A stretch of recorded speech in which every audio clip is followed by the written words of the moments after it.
Paz, irmãos, eu sou o pastor Marco Feliciano e quero lhe agradecer por adquirir uma mensagem através de DVD, daquelas que o Senhor Deus tem me dado e tem colocado em nosso coração.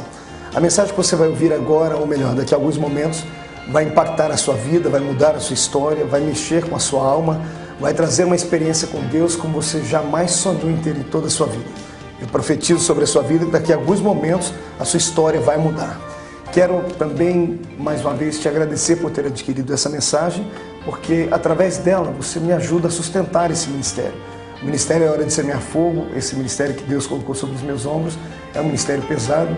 Nós temos muitas famílias que dependem da vida desse ministério, daquilo que o Senhor nos dá, por isso vivemos da fé e da venda desses materiais.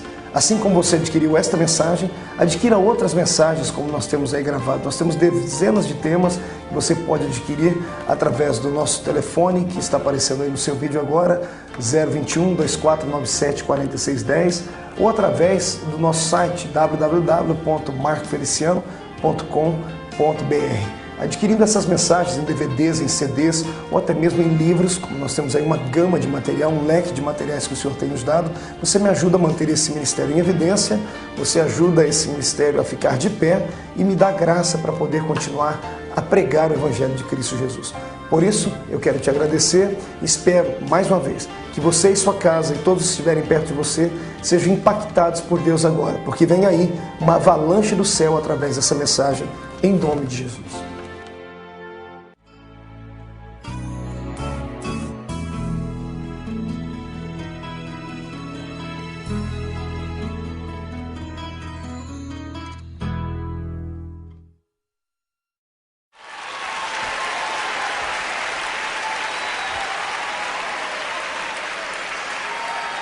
Vamos orar e agradecer ao Senhor. Pai, nós te louvamos nessa noite pela tua fidelidade.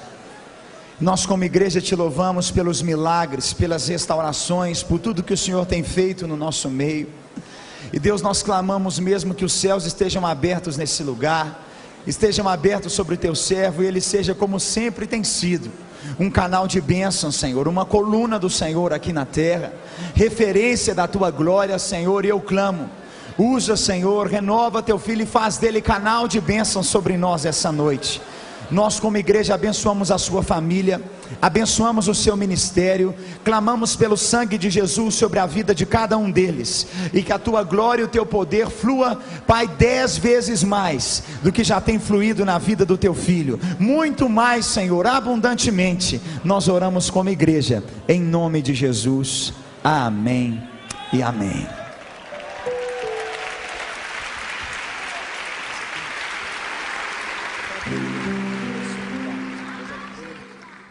Aleluia.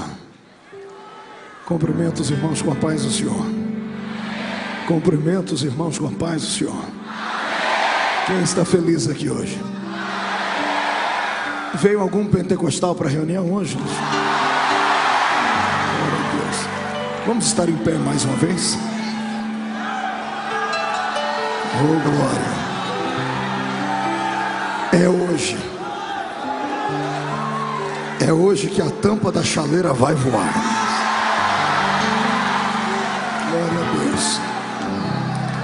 Os que trouxeram a Bíblia, abram-na comigo agora no livro do profeta messiânico, no capítulo de número 43. Livro do profeta messiânico. Quem sabe o nome dele? Isaías. Isaías 43. Glória a Jesus. Está preparado para voar hoje? Glória a Deus. Estou muito feliz em poder estar aqui de novo, em ver tantas pessoas animadas com fome de Deus. Eu vejo isso uma forma de um grande avivamento. E o mais interessante, é o público mais jovem e mais bonito do Brasil. E eu sou o pregador mais falso que existe, né? Brincadeirinha. Está escrito assim, Isaías 43, a partir do versículo 8.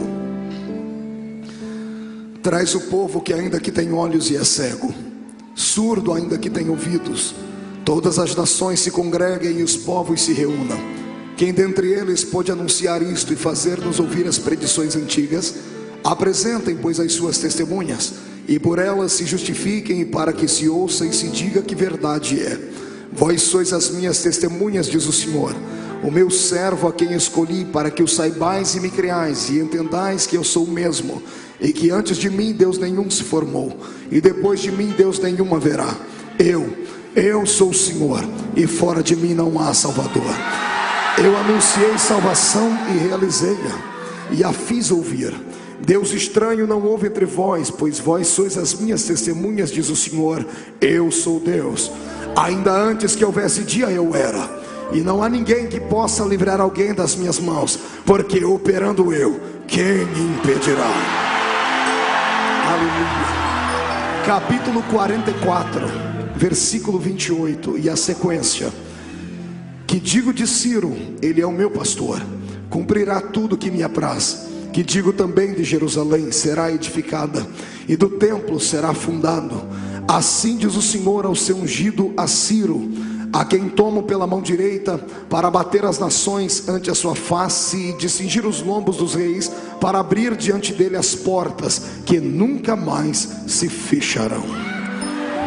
Feche a Bíblia, coloque no banco, coloque na cadeira, pegue na mão de alguém bem bonito do seu lado agora. Se não tiver ninguém bonito o suficiente, olhe para mim aqui. Tente pegar na minha mão. Se pegou na mão do seu irmão, aperte a mão do seu irmão com carinho até ele falar aleluia. Pentecostal que não faz barulho está com defeito de fabricação. Mais uma vez, vamos orar. Pai, eu te glorifico por estar aqui. Eu te glorifico pela oração que o pastor André e a igreja fizeram pela minha vida. E a minha oração agora não é para invalidar a oração deles, é para complementar a oração.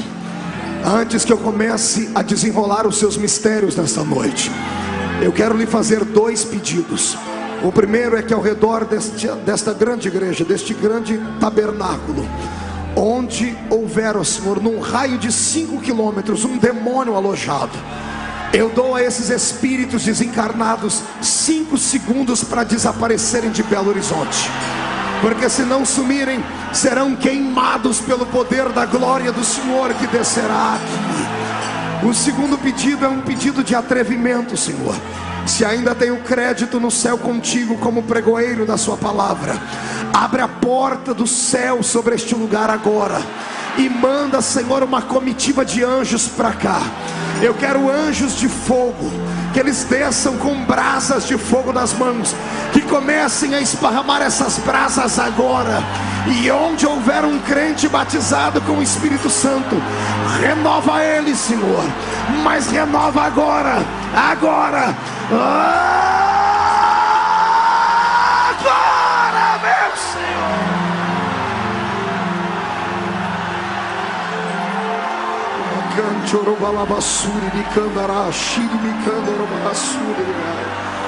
Tu não precisas do homem para nada, tu és onipotente. Mostra a sua onipotência hoje, Pai, em nome de Jesus Cristo. Amém, amém e amém. Antes de se assentar, levante o dedo de profeta para cima comigo e aponte o dedo para a pessoa mais perfumada do seu lado e diga para ele: escute aqui, irmão, é hoje o dia da mudança, o dia da restituição. Deus vai lhe dizer hoje qual é o lugar que você ocupa no maior movimento da história, do movimento de avivamento para o planeta Terra. Se segure, porque a igreja vai tremer nessa noite aqui. Quem acredita nisso, jogue a mão para cima, adore ao Senhor. Aleluia. Tome o seu assento, por gentileza. Senhoras e senhores, noiva do Cordeiro, simpatizantes da nossa fé, amigos que vieram de perto, de longe, pessoas que fizeram das tripas coração para estarem conosco aqui nessa noite, Deus tem uma palavra que vai mudar a sua história hoje aqui. Essa palavra terá 3 momentos. Eu quero primeiramente tocar a sua mente e te fazer conhecedor da palavra profética. Depois o Senhor vai tocar a sua alma e vai fazer brotar emoções no seu coração.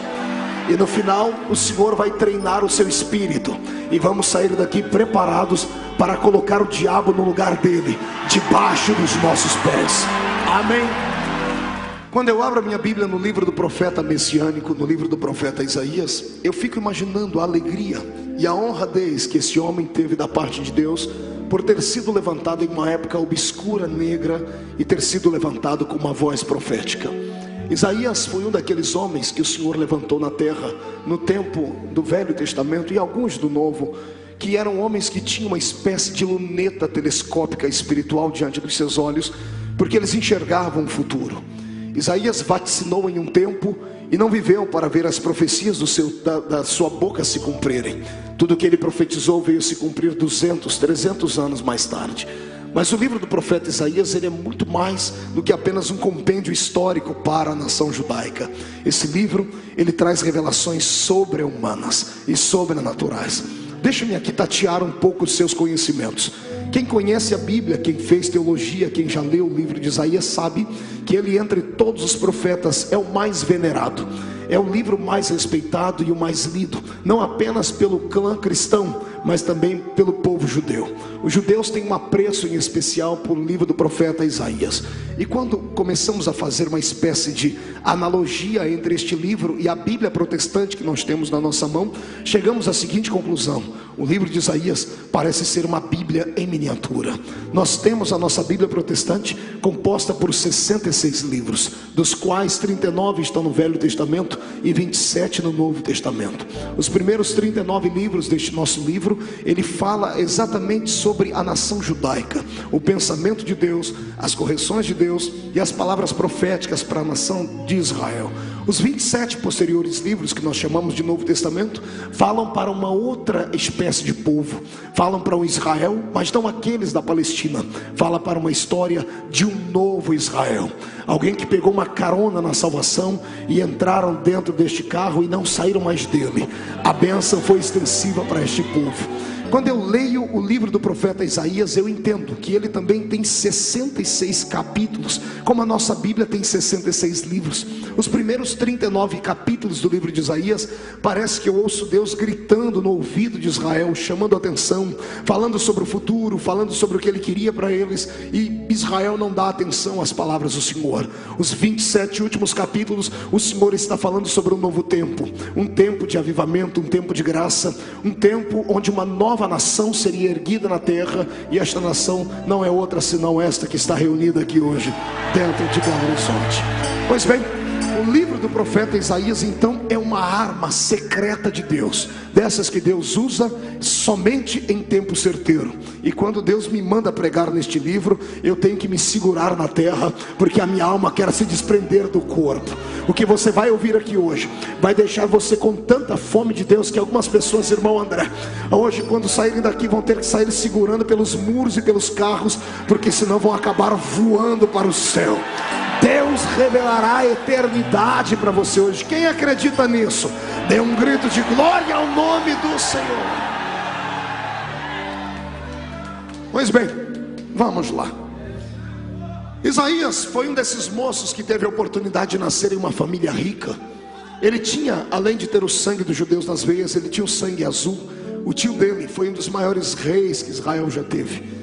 Para o tio dele, o Senhor deixou cerca de alguns capítulos exaltando a majestade e a magnitude do grande rei Uzias. Um homem que soube trazer um avivamento a Israel, despertar a fome de Deus pelo povo, mas cuja glória e a santidade se transformaram numa espécie de arapuca ou alçapão para prendê-lo, porque no final da sua vida ele é rejeitado por Deus. Porque ele era tão santo, poderoso e famoso, que um dia ele entrou dentro do santuário e achou que podia fazer o serviço de um sacerdote. Quando ele vai saindo de dentro do santuário, a minha Bíblia diz que o Senhor coloca uma lepra na testa dele, e isto vem fazer com que ele venha morrer.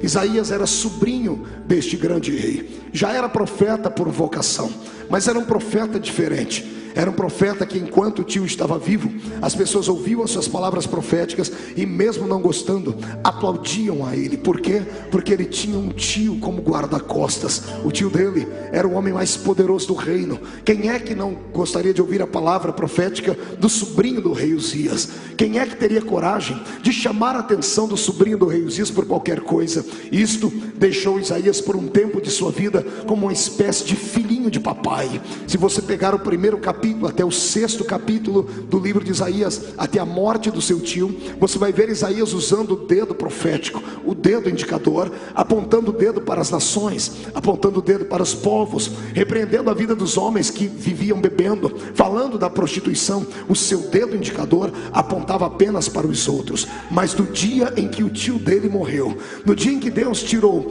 todo o alicerce humano que fazia com que ele fosse uma pessoa tão bem querida pelo povo, e tinha dado a ele tanta coragem para profetizar, no ano em que morreu o rei Uzias, ele descobriu que ele não era nada a não ser aquilo que Deus havia feito dele.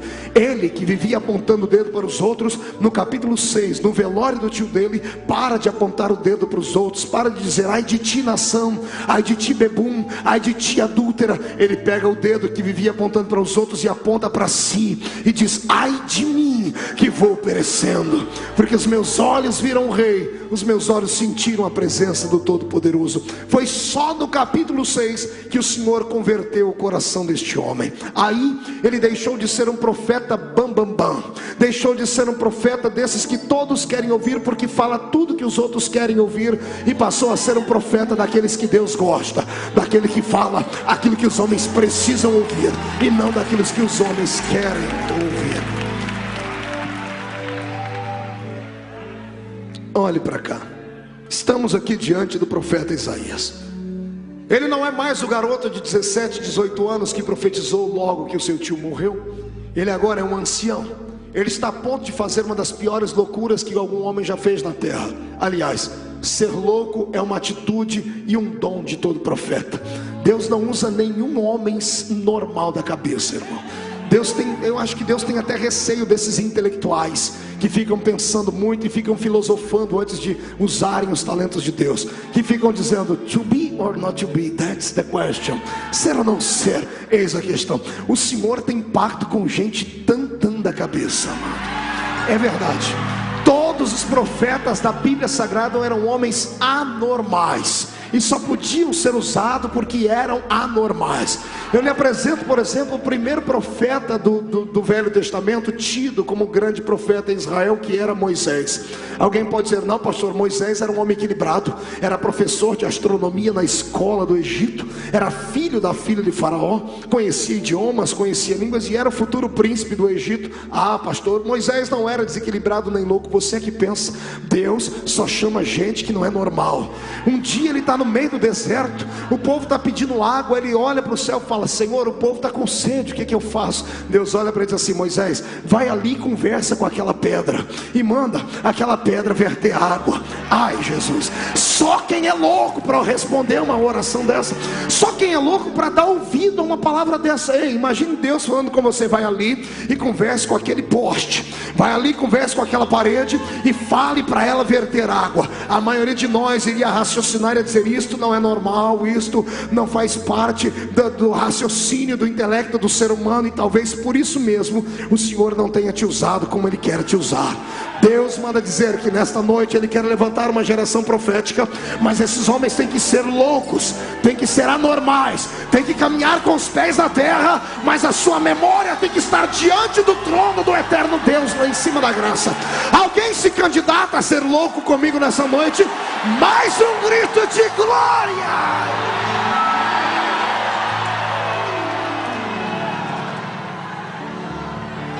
Pastor, eu preciso de mais 2 homens da Bíblia loucos, porque toda doutrina tem que ter pelo menos 3 passagens bíblicas para nós dogmatizar, não é? Então ele toma mais 2 loucos. Imagine você que Deus entrou dentro de Israel e procurou um homem, e o homem não estava no rancho dos profetas. Tem uma instituição na Bíblia que eu acho ela muito engraçada, é o tal do rancho dos profetas. O rancho dos profetas era uma escola profética.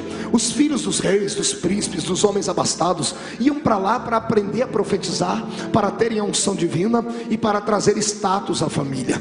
Mas nenhum dos profetas da Bíblia saíram de lá. Aliás, alguns que estudaram lá acabaram sendo mortos por uma ursa. Lembra quando eles gritaram para Eliseu: sobe careca, sobe calvo? Eliseu ficou tão irado naquele dia. Ele não ficou, eu tenho medo de dizer como é que ficou Eliseu naquele dia. Ele só disse: Senhor, eu não quero esses rapazes vivos mais. A ursa veio e despedaçou eles. Todos os demais profetas da Bíblia saíram do meio do povo, saíram de lugares que ninguém jamais podia imaginar. Um deles estava fazendo pão na padaria de Israel, dentro de Jerusalém. O nome dele é Oséias. Um homem que está fazendo pão é elevado ao nível de profeta. E eu não sei aqui te dizer propriamente como foi que Deus descobriu que ele era louco. Talvez porque o Senhor olhou para ele e fez a ele um pedido, e não é que ele obedeceu.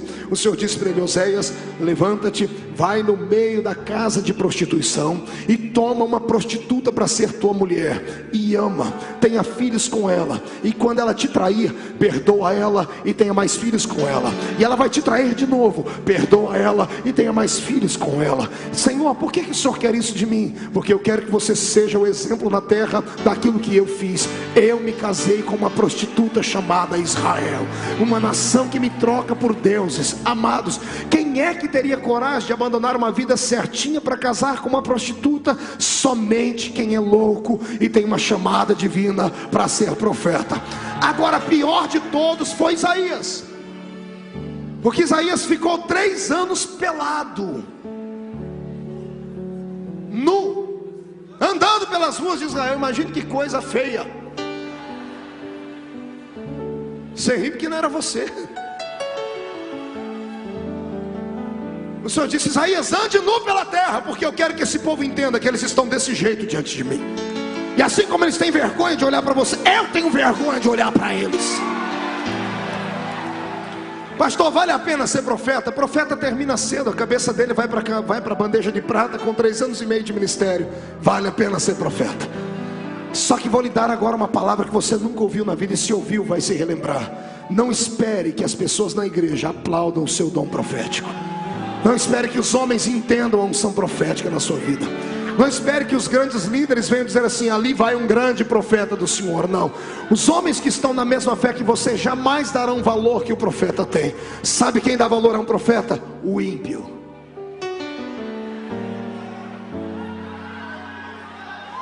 O ímpio. Tem um homem na Bíblia que profetizou muito, e uma moça está dançando diante de um grande rei chamado Herodes. O nome dela era Salomé. E Herodes se encanta com a beleza dela. Ele estava bêbado, ele disse para ela: se me pede, eu te dou até a metade do reino de Jerusalém. O rei havia empenhorado a sua palavra, haviam testemunhas, a palavra do rei era irrevogável. Pois a menina podia ter ficado rica, milionária, e ter um reino só para si. Pois ela entrou em casa, conversou com a mãe dela, e sabe a que conclusão ela chegou? Ela disse: não, eu vou pedir uma coisa muito mais valiosa do que metade do reino. Ela pediu a cabeça de um profeta, uma bandeja de prata. A cabeça de um profeta morto vale mais do que todos os reinos da terra. É por isso que eu amo ter esse dom profético, e é por isso que eu venho hoje como olheiro do Senhor. Sabe o que é um olheiro? É aquele cidadão que vai dentro de um campo de futebol da várzea. Ele trabalha para um grande time, mas ele vai com um boné, com uma capa, um óculos escuro, fica lendo um jornal, mas de olho naqueles que são craques. E quando termina o joguinho da várzea, o olheiro vai e entrega um cartãozinho para aquele menino e diz assim: olha, você mora na favela, mas me procure lá no clube e tal, porque eu tenho algo para te dizer, porque você não é comum. Como olheiro do Senhor, eu estou aqui hoje procurando profetas. E o Senhor manda dizer que Ele quer hoje pelo menos 100 profetas dentro de Belo Horizonte. Se encontrarmos 100 jovens profetas essa noite, Belo Horizonte vai ficar de perna para o ar e cabeça para baixo. Vamos nocautear Satanás.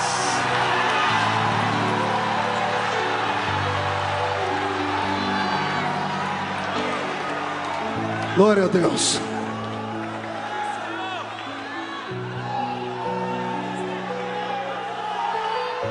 Deus manda insistir no assunto, pastor André.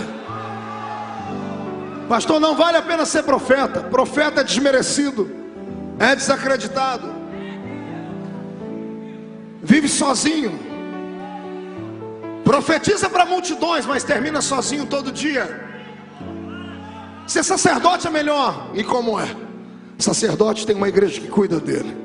O povo traz o sacrifício e reparte com ele, dá a porção dele. O profeta depende de urubus, viúvas. O profeta depende daquele ato divino do Senhor de fazer brotar aquilo que não existe. O profeta vive uma vida de aventura.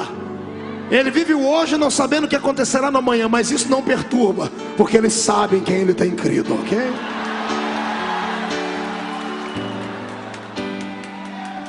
Eu vou lhe contar a história de um profeta para entrarmos na história bíblica, que para mim é um dos profetas que mais me emociona.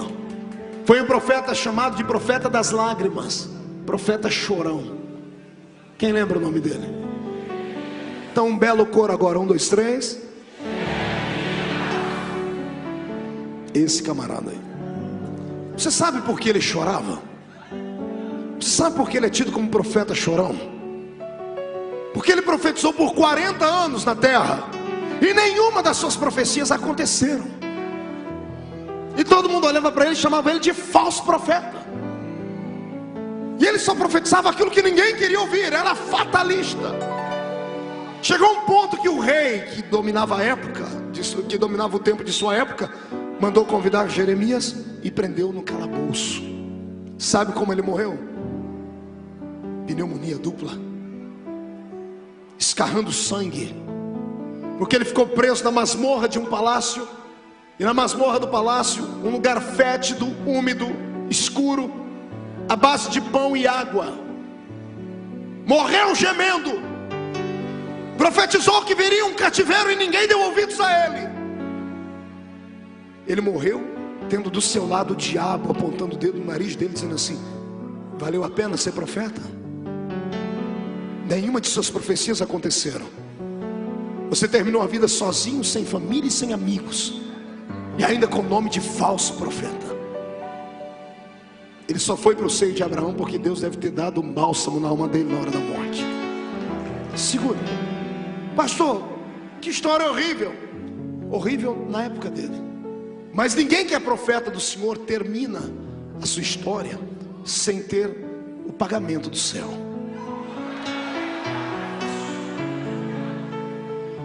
Demorou um pouquinho para a gente na terra.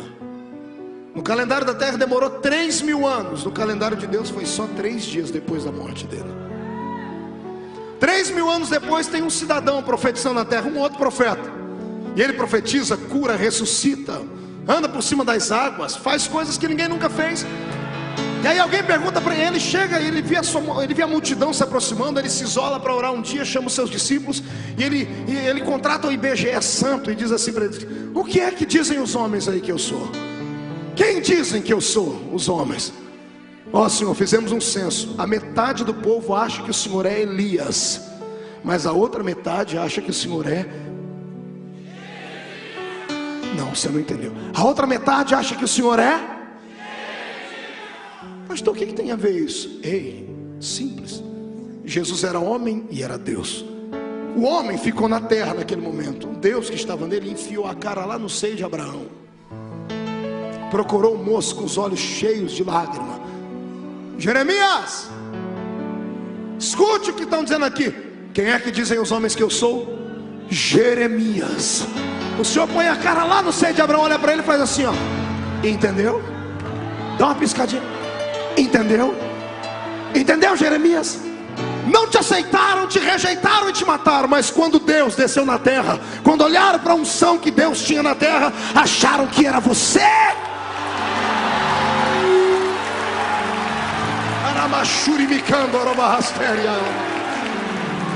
Eu profetizo hoje em nome de Jesus que vem sobre a tua família, que vem sobre a tua casa uma unção profética tão grande, uma unção profética tão extraordinária, que tudo que você falar no nome do Senhor vai acontecer a partir de hoje. Eu profetizo em nome de Jesus Cristo que onde as plantas dos seus pés pisarem como profeta, os demônios vão arrumar as malas para se mudar daquele lugar. Eu profetizo que você vai trazer a presença de Deus para onde quer que você andar, escola, trabalho, a sua casa. Quem acredita nisso, sai do chão para adorar.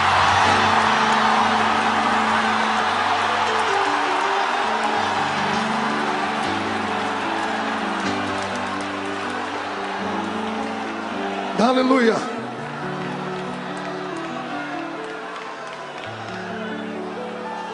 Quantos querem ser profeta aí? Deixa eu ver. Olhe para cá. Vamos para a história. Isaías agora está velho, está em casa numa madrugada, e ele é despertado por Deus. Deus dava as palavras proféticas para os profetas em sonhos. O profeta era o porta-voz de Deus na terra, então Deus tinha intimidade com ele. O profeta era aquele para quem Deus desabafava. Ei, olha que coisa linda, que honra. Já imaginou Deus, o Senhor, o Criador do universo, acordar você só para desabafar com você? Isaías! Oi, senhor. Isaías, acorda. Pois não, senhor, preciso conversar com alguém. Pode falar, senhor. Isaías, eu tenho um povo que tem olhos, mas é cego, tem ouvidos, mas é surdo. Eu escolhi para serem minhas testemunhas e não glorificam o meu nome. Eu não sei onde errei com eles, porque eu dei para eles pelo menos 3 características que nenhum outro povo na terra já teve. Como é, senhor? 3 características eu dei. Qual é a primeira, senhor? Ser um judeu, Isaías, significa ser eleito, nação santa e eleita. Só elegemos aqueles que nós confiamos. O ano que vem é ano político. Exerça o seu direito de cidadania com prudência e inteligência. Só elegemos e depositamos um voto naqueles que falam a nossa língua, que vão nos representar, não é isso? Quando Deus diz que a nação de Israel é uma nação eleita, é porque Deus confiou neles. O Senhor disse: vocês vão ser os meus representantes na terra, vocês vão falar a minha linguagem. O que eu pensar, vocês vão pensar. O que eu falar, vocês vão falar. O que eu viver, vocês vão viver. É isso que significa ser eleito. Amém, igreja? Eu abro um parênteses porque Deus fala com Isaías e eu falo com vocês. Eu também estou pregando para uma nação eleita. Desses que me ouvem aqui dentro e fora, pelos telões, pelas igrejas que onde estão passando essa palavra agora, você que me ouve na sua casa, todos nós pertencemos a uma nação eleita, fomos eleitos por Deus. Nenhum de nós é candidato a mais nada, já fomos e estamos garantidos. Está entendendo nisso? Você já está eleito. Todos nós pertencemos a um partido da sigla PPP, Partido dos Pecadores Perdidos. Ninguém votava em você, ninguém dava um voto de confiança na sua vida, nem você gostava de si mesmo. Um dia, passando na rua, encontrou com Jesus. Ai, que coisa linda. Segure. Ele olhou para você e cá para nós. Eu não sei o que ele viu em você, eu não sei nem o que ele viu em mim. Tem gente aqui dentro, irmão André, que é tão feio, mas tão feio, e quando olha no espelho não sabe se está de frente ou se está de costa. A pessoa olha para ele, não sabe o que ele tem para atrair aquela pessoa. Pois bem, Jesus foi com a sua cara. Eu não sei o que ele viu, eu só sei que ele te escolheu. Melhor, segure. Você não precisou de 2, 3, 4, 100, 1 milhão de votos. Ele tem o poder do voto Minerva. Fomos eleitos com apenas um voto, o voto do sangue de Jesus na cruz do Calvário.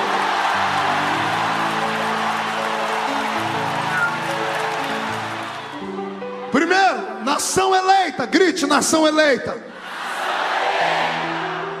Segunda característica para ser o povo mais feliz da terra, Isaías, além de serem eleitos: eu dei para eles uma terra que mana leite e mel. Eles habitam na terra que mana leite e... O que significa habitar na terra que mana leite e mel? significa habitar na terra mais segura, no lugar mais seguro do universo. Está entendendo? Há alguns anos atrás, o lugar mais seguro do mundo era aquele lugarzinho chamado, perto onde estavam alicerçadas as torres, as duas torres do World Trade Center, a pequenina ilha de Manhattan, ali em Nova York. Quantas vezes passei naquele lugar e vi a boçalidade dos americanos, andando nas suas limusines, descendo dos seus carros com aqueles grandes guarda-costas parecendo leões de chácara. Não era difícil caminhar por aquela pequenina ilha e ver o FBI, a CIA, ver a SWAT, porque aquele lugar era o centro do planeta Terra, falando de forma comercial, o lugar mais seguro do mundo. Quantas vezes os americanos e quantos presidentes da América não deram depoimento em escritos, não deram depoimento na televisão dizendo: nós americanos não temos medo nem de ataque atômico, porque temos mísseis anti-armamento atômico, nós temos poder, nós temos autoridade, temos poderio bélico. E de repente não precisou uma bomba atômica, não precisou 2 ogivas nucleares como aquela que explodiram Nagasaki e Hiroshima. Bastou meia dúzia de homens loucos, possessos por Satanás, com facas de pão, entrarem dentro de um avião, jogarem os aviões contra as torres do World Trade Center, contra o Pentágono, e de repente a nação mais estruturada e segura, entre aspas, do mundo está vivendo um caos, um cataclisma. Depois de 11 de setembro daquele ano, o mundo não é mais o mesmo, não há mais segurança no planeta Terra. A Europa está com medo, a Ásia vive em pé de guerra, o Oriente está lá se dizimando, os Estados Unidos da América dá até medo quando a gente vai para lá como imigrante. Eles dão um pente fino na gente que é constrangedor, porque não há mais segurança naquele lugar. É claro, eles não habitam na terra que manda leite e mel. Agora, eu conheço uma nação santa, uma nação evangélica, que habita na terra que manda leite e mel, e ela tem nome. E eu sei que você já vai gritar Batista da Lagoinha. Eu vou dizer, é claro que não. Eu sei que você vai dizer, então é a Assembleia de Deus, pastor. Também não. Não é a Igreja Deus e Amor, não é a Igreja Universal, não é a Igreja Presbiteriana. O nome da terra que manda leite e mel não é a Igreja Jesus Cristo foi ali e já volta. Não. O lugar mais seguro do mundo se chama o centro da vontade de Deus. Quem está no centro da vontade de Deus está seguro. Pode se levantar 11.000 demônios contra você, 1.000 cairão ao seu lado, 10.000 à sua direita, e você não será atingido.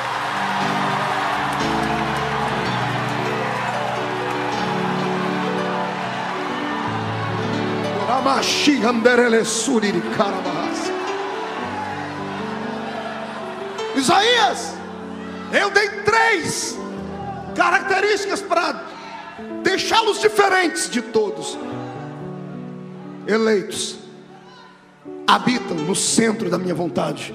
E terceiro, adoram ao único Deus. Eu não disse a mais um Deus, eu não disse a um Deus, eu disse ao único Deus. Deus não conhece concorrente. Deus não conhece ninguém que possa deixá-lo com medo, amedrontado ou completamente perdido no meio de um campo de guerra, de batalha. Tudo que existe foi feito por Ele, e por meio dele tudo que existe hoje se fez. Nada do que você pode ver, tocar ou sentir está longe das mãos de Deus. Ninguém, nem Satanás pode pegar Deus de surpresa. Ninguém surpreende Deus, porque Ele é sapiente, Ele é onipotente, onipresente e é onisciente. Ele sabe tudo e todas as coisas, e é por Ele ser onisciente que eu tenho muita alegria no coração. Pergunte por quê? Porque o diabo vive tentando me derrubar e tentando derrubar você também. E Satanás já demonstrou para você dentro da Bíblia Sagrada que o salário do pecado é a morte. Então alguns de nós deveríamos ser condenados eternamente. E se nós sabemos que nós somos fracos e fracassados, como alguns que vieram nesse culto hoje, e eles não conseguem se suportar, como é que Deus os suporta? E por que é que Deus os suporta? Simples, porque Ele é onisciente. Ele vê o futuro, e Ele sabe que por mais prejuízo que você está dando hoje, lá na manhã você vai dar um lucro exorbitante. Deus é um investidor, André. Deus Deus não investe naquilo que não dá retorno, está entendendo? O mais fraco crente aqui nessa noite é aquele que você olha para ele e diz assim, ó, esse aí é um crente imundo, um pé na igreja e outro pé no mundo. Esse crente que você olha para ele e diz assim, pastor, esse crente aqui é tão gelado que se eu ficar mais 5 minutos perto dele eu pego um resfriado. Pois bem, o mais fraco crente aqui hoje, ele é mais forte do que o império das trevas de pé, ele é mais forte do que Satanás, está entendendo? É por isso que eu quero que você agora saia deste calabouço e comece a glorificar aquele que fez os céus e a terra.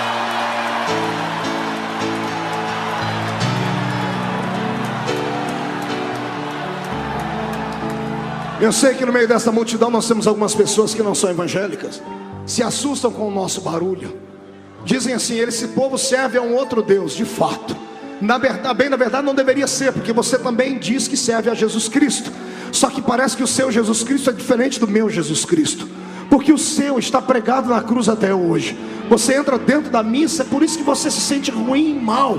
Ele está pregado lá, cadavélico, com aquela carinha de pedinte, com seus ossos estampados, com as suas feridas afloradas. O nosso Cristo já esteve lá, não está mais lá.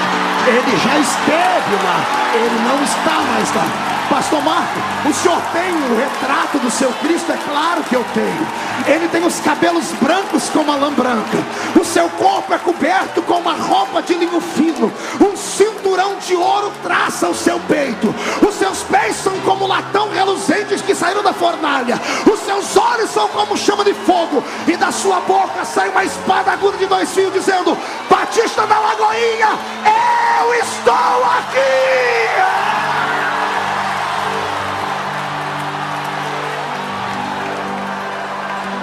Aleluia!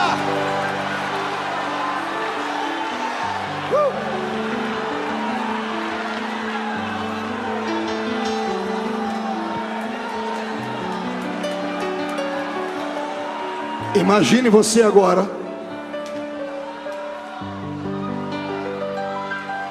sendo um judeu, habitando no centro da vontade de Deus, adorando ao único Deus, e eleito, elevado na terra entre os homens. Era ou não era para ser um povo feliz? Era ou não era para ser um povo pleno? Mas não era. Infelizmente, a nação de Israel traía o Senhor Deus todos os dias. Só no livro de Juízes eles se curvaram por 400 anos diante de outros deuses e diante de outras nações. Deus foi suportando, Deus foi aguentando, Deus foi fazendo vistas grossas, empurrando com a barriga, até que chegou um dia que a paciência dele se esgotou. Até que chegou um dia que a misericórdia dele, que a Bíblia diz que a misericórdia do Senhor é infinita, para eles terminou. O Senhor disse, Isaías, o meu povo é cego, é surdo, e só conhece uma linguagem, a linguagem do sofrimento. E se só sabem conjugar os verbos do sofrimento, eu vou enviá-los para uma outra terra. Eu vou deixar o meu povo ser levado cativo. Eu vou deixar o meu povo ser aprisionado. Eu vou deixar que um outro rei, um déspota insano, maluco, os leve aprisionados para uma outra terra, para que eles saibam que os pais deles passaram no Egito, para que eles vejam como é viver uma vida sem Deus, como é viver uma vida aprisionado, e como é viver uma vida e ser humilhado. Existem cativeiros que nós procuramos com a mão, existem outros que Deus abre e coloca a gente dentro dele. O século 21 é um século de possibilidades, e o nosso cristianismo é um cristianismo abençoado. Porém, abusamos da misericórdia de Deus. Só pregamos um Deus de misericórdia, esquecemos que Ele é juiz. Abusamos dos dons, da graça, do poder, do perdão, e esquecemos que Ele é a justiça. Está entendendo? Deus vai empurrando, vai dando tempo, vai esticando a corda da misericórdia, mas Ele não quer que a igreja seja uma igreja podre. Ele não quer que você congregue dentro de um fosso. Ele não quer que você tenha uma fé prostituída e adulterada. Ele não quer que você pense que ir para o céu basta ter uma carteirinha de membro de alguma igreja, cantar meia dúzia de musiquinhas e chacoalhar as mãozinhas e operar um milagre. Isso não lhe dá direito de ir para o céu. Está escrito na Bíblia: Senhor, mas eu curei no seu nome. Senhor, mas eu operei sinais no seu nome. Jesus vai dizer: eu não te conheço. André, eu fiquei apavorado o dia que eu li isso. Eu falei: Deus, eu quero uma explicação para isso. Como pode você curar no nome de Jesus, operar um milagre no nome dele e ele não te conhecer?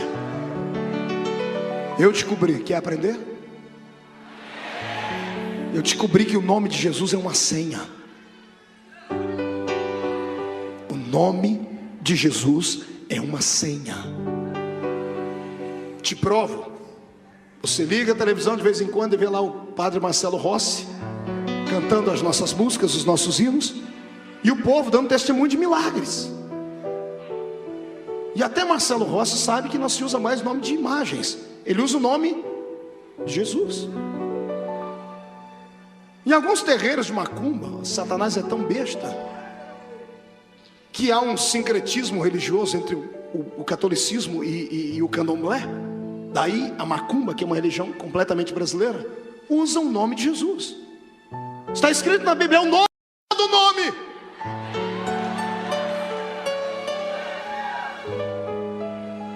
Se eu encontrar o cartão de crédito do André, oh glória,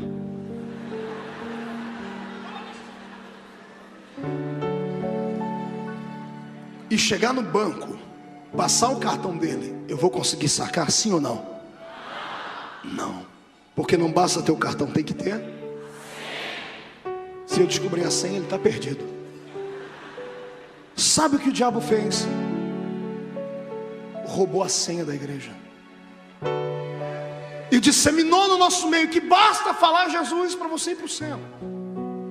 Nem todo aquele que diz Senhor, Senhor entrará no reino dos céus. Pastor Marco, não, mas eu vou para o céu. Calma aí, tem alguém errado na história. Porque João Paulo II, Carol Ottila, antes de morrer, disse que os católicos vão para o céu. O Bispo Macedo afirma que são os irmãos da Universal. O presidente da minha denominação, pastor Zé Wellington, diz que são os assembleianos. Davi Miranda diz que é o pessoal da Deus é Amor.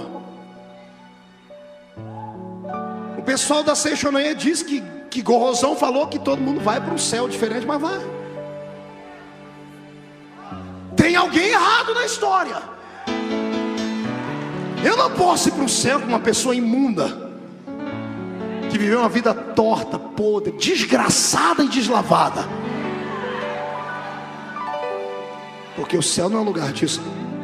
Ai Jesus, eu fiquei bravo agora. Irmão, quantos querem ir para o céu? Levante a mão. O céu não é lugar para você não. Você não vai se sentir bem lá. Pergunta para mim, por quê, pastor? Lá não tem alambique, não tem cachaça no céu. E você sai da igreja e amarra um porre nos restaurantes da vida. O céu não é lugar para você. Lá não tem a Souza Cruz, não tem banca de revista para você comprar revistas pornográficas. No céu não tem site para você passar a madrugada inteira navegando em sites indecorosos. O céu não tem boates, não tem prostitutas. O céu vai ser um lugar muito monótono para você. Para ir para o céu, para onde eu vou, estou lutando para chegar lá, tem que ter as suas vestiduras lavadas no sangue do Cordeiro.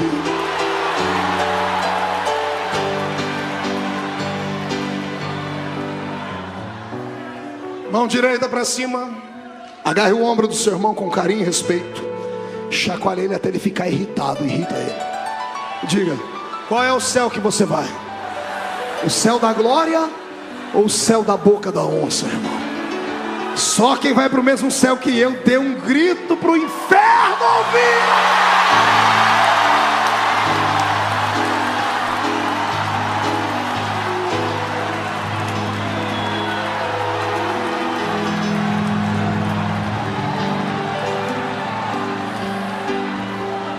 Eu tenho uma palavra para você que tem se escandalizado nos últimos anos. Quando você vê uma grande igreja, uma grande denominação ser julgada pela mídia televisiva ou escrita, para você que vê grandes ministérios serem expostos ao ridículo, você diz: se Deus é Deus, por que Ele permite isso? Exatamente para curar. Deus permite que algumas igrejas, alguns movimentos, alguns ministérios e alguns crentes sejam lançados dentro de um cativeiro, porque só dentro do cativeiro eles vão sentir a falta de Deus. Só dentro do cativeiro é que eles vão sentir a falta da essência, da graça e da proteção divina. Quando você vê um irmão passando pelo vale, irmão, mas por aquele vale, não tenha pena dele. Ore com ele, ajude ele a carregar a cruz, mas não sinta pena dele. Deus sabe o que faz. Na vida do crente, o que não acontece amando de Deus, acontece com a permissão dele. Satanás não pode tocar em você, está entendendo? Todo julgamento que vem sobre o crente é Deus tratando com ele. Então comece aí a se preparar e vai dando graças ainda. Por quê, pastor? Porque o meu Deus só bate, açoita aqueles a quem Ele ama. Está entendendo?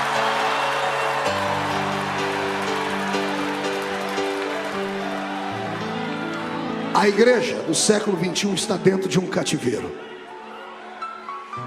Estamos aprisionados. Alguns de nós estão como aqueles que escreveram Salmos 126, 127. Quando chega um ímpio e diz assim: canta um cântico de Sião para mim. Aprisionados, vamos dizer, como cantar em terra estranha? Como eu disse na última semana, somos crentes de louvores no alto, mas temos medo de enfrentar os vales. Temos gritos, mas são poucos milagres. Temos ouro e prata, mas não temos levanta e anda. Tudo isso porque estamos dentro de um cativeiro. E esse cativeiro é tão triste que nos faz sentirmos abandonados e sozinhos às vezes. Quantas vezes na sua congregação, na sua paróquia, você chorou por dentro dizendo: onde é que Deus está? Não tem nada pior do que ouvir uma mensagem morna, um cântico frio, do que ouvir uma pessoa que está falando, mas está falando só da boca para fora, não sai do coração. Se você é pentecostal do reteté igual a mim, é pior ainda, porque quem experimentou o gozo do Senhor não consegue ficar num culto sem sentir a presença dele. Parece que a gente é paralítico, parece que a gente está amordaçado. E o que tem de igrejas desse tipo, aprisionadas, o que tem de gente lutando contra esse avivamento para que ele não chegue, para que as pessoas não orem em línguas, para que as pessoas não profetizem, sabe por quê? Alguns ministérios estão corrompidos, estão cheios de pecados. Alguns ministérios estão cheios de demônios engruvinhados nos seus púlpitos. Homens pérfidos, maldosos, que atuam apenas, são artistas de palco. O coração é podre, e eles têm medo de fogo, e tem que ter mesmo, porque quando o avivamento vem, Jesus traz tudo de volta que a igreja tinha. É aqui que entra esta geração que veio me ouvir pregar. Deus quer devolver os talentos na sua igreja através de você.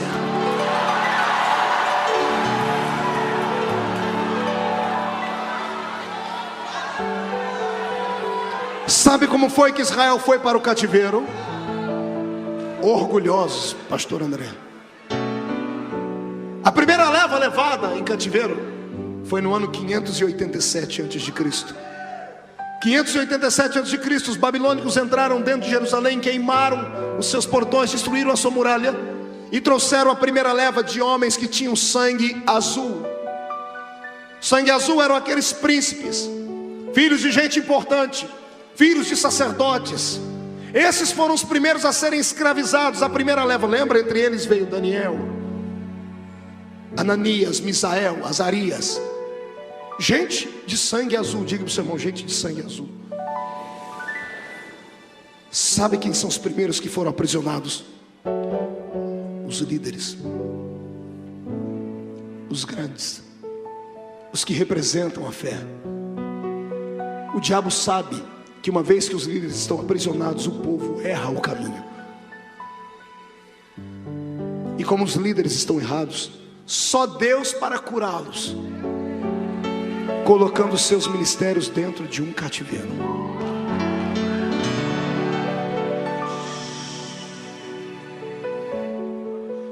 Entraram lá dentro altivos. Flávio Joséfos diz que a conversa dos príncipes era essa: fiquem tranquilos, não abaixem a cabeça, temos Deus lá em cima. E por mais errado que nós estejamos, basta a gente rapar a cabeça e jogar cinza na cabeça, Ele perdoa a gente. Eles eram acostumados a abusar da misericórdia de Deus, como você tem feito. Como você tem feito. Só porque chorou, falou em línguas, já está tudo bem, sai daqui, vai fazer a mesma coisa errada. Cuidado, não brinque. Vai acontecer com você o que aconteceu com Sansão um dia. Vai se levantar e vai dizer: fique tranquilo, Deus está comigo. Deus não está mais. Pastor, mas estamos na época da graça. A época da graça é diferente. Em que época foi que Ananias e Safira morreram? Fale para mim. Ananias e Safira morreram por muito menos do que você tem feito, cristão. Morreram por mentir o valor de uma casa. Venderam por 50, chegaram para o profeta: vendemos por 30, para esconder 20 para eles. Pedro olhou e disse: por que mentistes ao Espírito? E morreram fulminados. Em que dispensação era? Ele disse: por que mentistes ao Espírito? E morreram fulminados. Em que dispensação era? Olha para o seu irmão e diga para ele: muda de vida.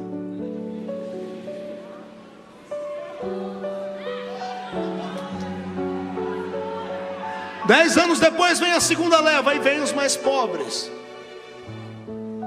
E quando entram os ricos, os filhos dos sacerdotes, todo mundo está dizendo: fiquem tranquilos, mais cedo ou mais tarde Deus vai ouvir, vai perdoar a gente.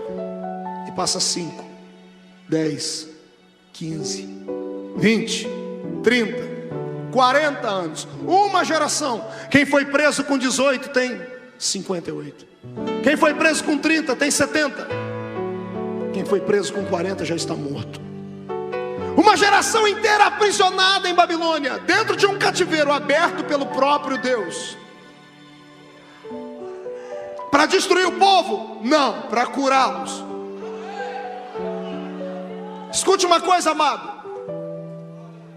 Se você entende um pouquinho de medicina, se a pessoa está com dor de cabeça, basta dar para ela um AS, uma aspirina. Agora, se a pessoa tem um câncer, o tratamento tem que ser de choque. Sabe o que está faltando para a igreja do século 21? Um tratamento de choque. Os pastores, os obreiros, os pregadores, os formadores de opinião terem coragem de falar de novo sobre pecado, justiça e juízo. Pastor Marco, pega leve, porque esse não é o nosso perfil. Eu não vim aqui para ouvir isso. Se eu continuar falando, eu vou sair daqui. Tem uma igreja aqui perto que lá é diferente. Vai embora, infeliz.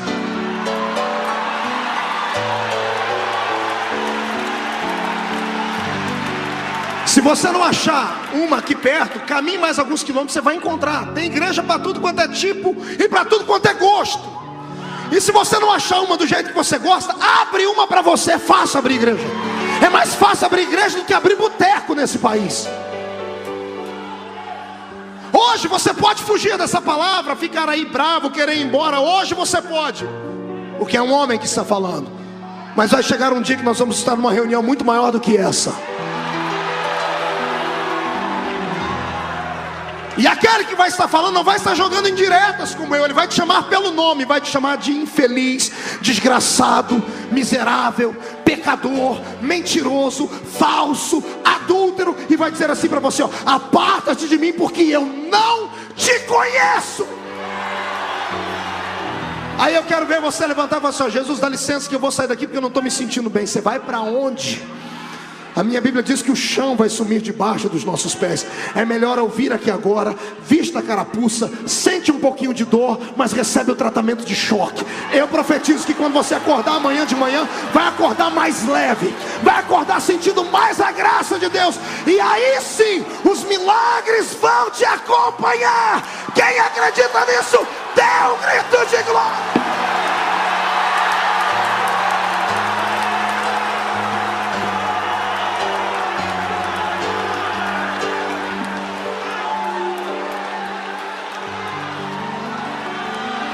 Estou com um chicote na mão. Recebe, igreja do Senhor.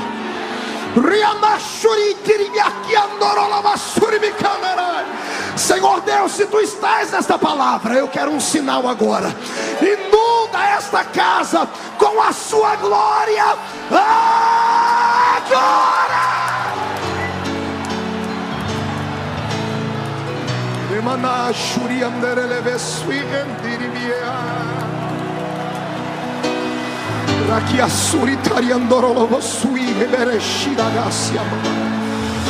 Senhor, onde houver um crente que crê nisso, está arrependido e não é batizado com o Espírito Santo, batiza ele agora, Jesus. Agora, agora, agora.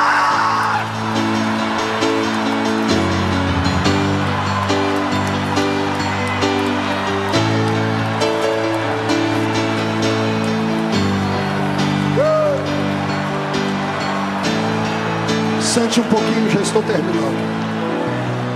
Sente um pouquinho.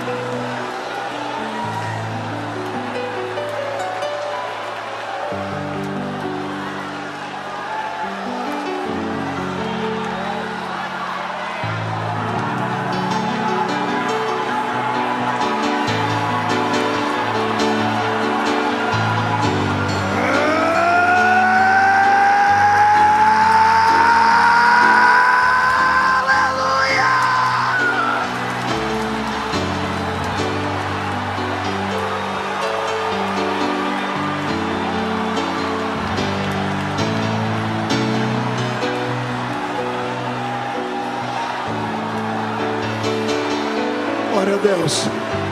Sente um pouquinho, olhe para mim, já estamos terminando.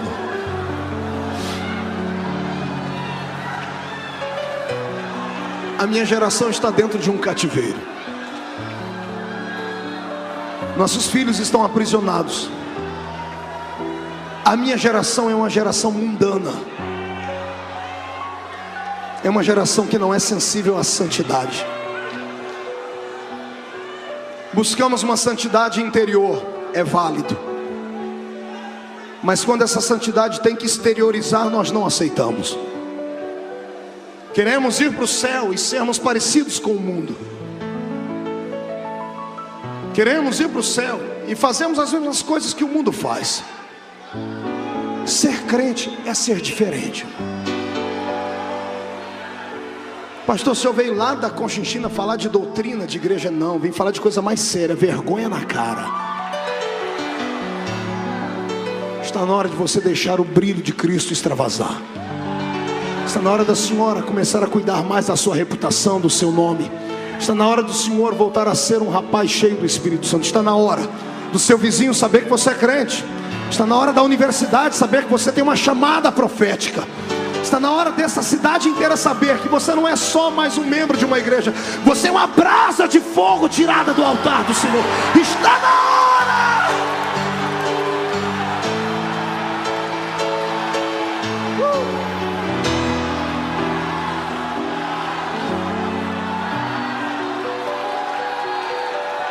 50 anos. 55 anos. 60, 65 anos. E agora nós temos uma geração que nasceu dentro do cativeiro. Os que entraram orgulhosos e altivos, achando que podiam barganhar com Deus, estão humilhados, mortos. E os que estão vivos estão agora dizendo para os seus filhos: nós estamos aqui porque pecamos, brincamos com Deus, adoramos a Baal, a Astarote, a Zera, a Marduk, todos os deuses da Mesopotâmia. Estamos aqui porque merecemos. Nenhum cativeiro demorou tanto tempo assim. O Senhor está nos testando. Ele nos abençoou no passado e nos amaldiçoou no presente. A situação é tão grave que todos começam a buscar a Deus agora. O velho, o jovem, a criança de colo, a mãe. Eles trabalham o dia inteiro na beira dos rios, fazendo tijolos para o império de Babilônia. E os soldados chegam diante deles assim: cante um hino para a gente. E eles dizem: não temos cântico. Porque estamos em pecado, estamos longe de Deus, vazios da sua presença. Quando eles começam a reconhecer que sem Deus eles não eram nada, a face adorada de Deus, que estava voltada para outro lado, começa a olhar para eles de novo. O choro e a oração começam a subir de verdade. Agora não é um, não é dois, são milhares que estão orando. E a oração agora é sincera. As lágrimas começam a banhar a terra e Deus vai sentindo o perfume delas. 70 anos no cativeiro. 70 anos depois, Deus fica de pé no trono e diz assim: era desse jeito que eu te queria, Israel. Eu só queria isso. Só queria que você entendesse que não dá para viver sem mim, e que eu não vivo sem vocês. Só queria que vocês entendessem isso, que eu os criei para glorificarem o meu nome, não um pedaço de pedra. Doeu mais em mim do que em vocês, ver vocês sofrerem, porque nenhum pai se alegra com o sofrimento do filho. Quando minha filhinha Karen era bebê, ela pegou um dia um prego, e ela foi para a tomada e ameaçou colocar na tomada. E eu disse: não, Karen. E ela: não, papai. Eu disse: não. Daqui a pouco ela estava com um preguinho de novo, olhar para mim: não, papai. Eu disse: não, Karen. Daqui a pouco eu estou passando, ela está com um prego de novo. Eu tirei o prego da mão dela e eu dei um tapa no bumbum dela, que eu tirei ela do chão. Ela saiu gritando e correndo para o quarto, e eu saí atrás, pai, para paparicar. Minha mulher entrou na frente: onde você vai? Eu disse: eu vou agradar. Ela falou: não faça isso. Mas eu bati nela. Bateu à toa? Disse: não. Você corrigiu porque você a ama? Eu disse: é. Então deixa ela sentir a dor.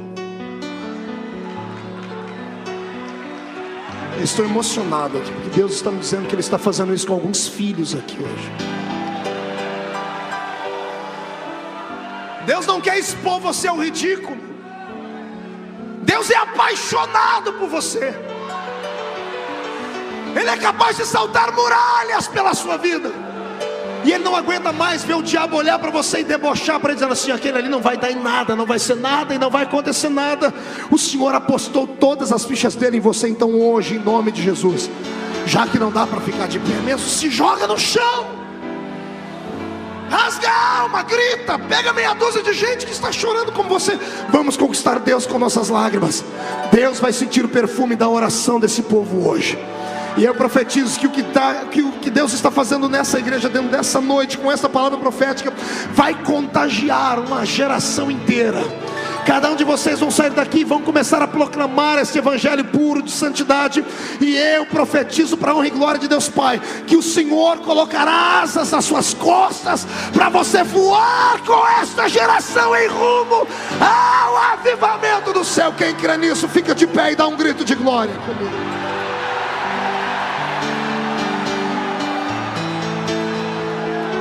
Fique de pé comigo.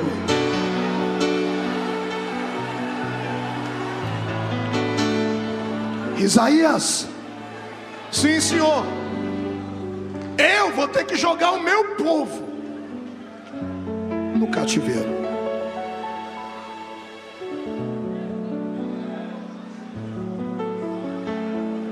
Isaías profetizou no ano 700.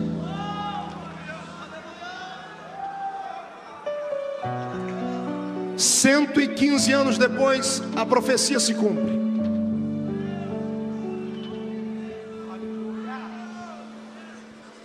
...70 anos de cativeiro, 200